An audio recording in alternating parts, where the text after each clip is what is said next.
My dear students,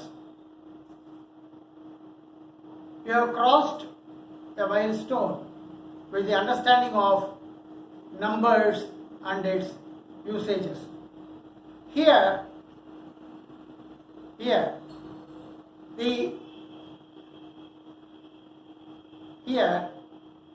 you are seeing very many subjects, as I explained to you earlier, with whole numbers, natural numbers, playing with numbers, etc., with data handling, how it is handled, and also dealing with the areas, that is to say figuratively. You have come across within these chapters about arithmetic and geometry. Arithmetic deals with numbers and geometry deals with figures or shapes. Now, you are able to see and find out the value if you are given proper number system.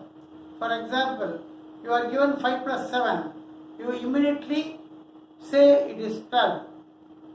If one number is not known, say for example either 5 or 7, instead you are supposed to find out. So this is called a variable.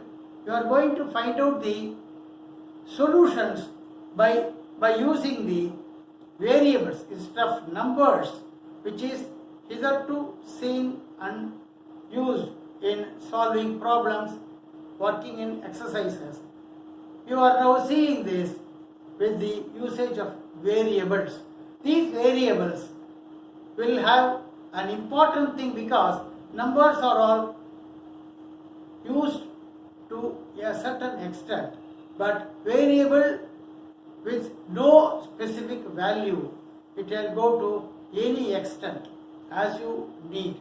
Therefore, usage of this variable will have a very, very important notation, usage, and also the purpose in dealing with the mathematics.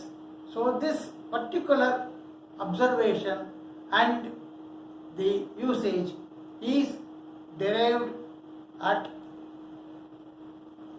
knowing the subject algebra. This word is known through a Greek mathematician.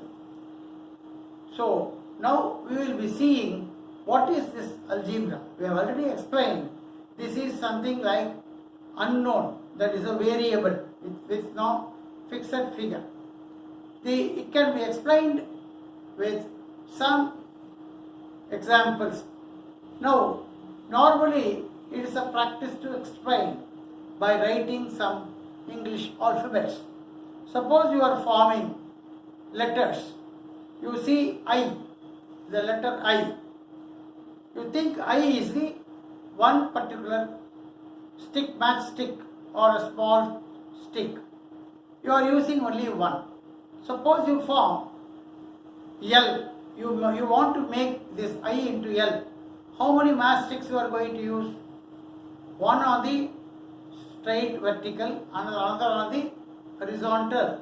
So the matchstick proposition gives you, this pattern will give you how many matchsticks in forming your figures. So when you form L, you have 2 matchsticks. When you form 3 sticks, what the figure you may get? You can get a letter C. Top one, vertical, again horizontal, you can form a letter C. Suppose you have 4 sticks, what it can be? You can form E. 1 vertical and 3 horizontals, one at the middle. So likewise, when you are using the sticks to understand how many sticks are there, and think that you are going to have 10th place. Suppose 10 sticks are used. How many sticks you require or what is the letter you are going to do? You are able to see that. For forming one 3 sticks, each 3 sticks, and from 1 you need every time you need 1 more. So 3 to 6 sticks, 4 L's can be formed with 8 sticks, and similarly it goes on, which is 2 times. That is, when you say for 1 L you want 2 sticks, for 3 L's you want the same requirements. Similarly, n sticks, how much you need means 2n.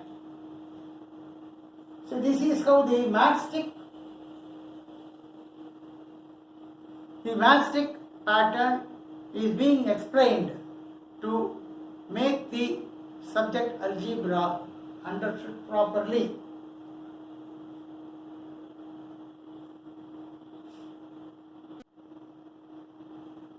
So similarly, when you are forming 5 L's, how many sticks you want it?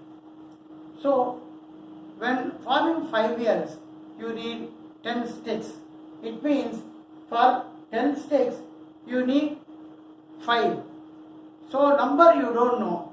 2 times the number is equal to 10.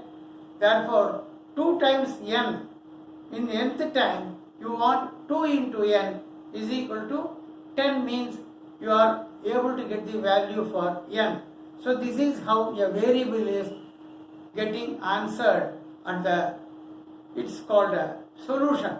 And a solution, when you call a solution, it must be an equivalent value.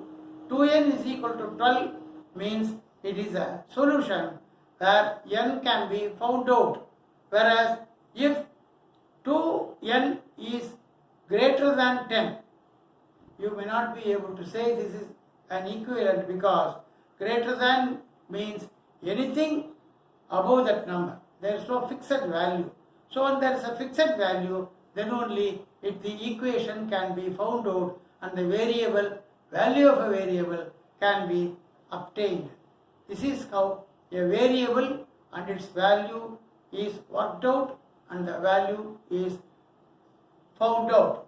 This is the basis of your algebra, and in course of time and in working out various problems under the exercises which is outlined in the blog, you are definitely will be well versed with the subject, and this algebra will be a basis for your higher learning. Kindly keep going and then do the exercises to the utmost advantage. Thank you.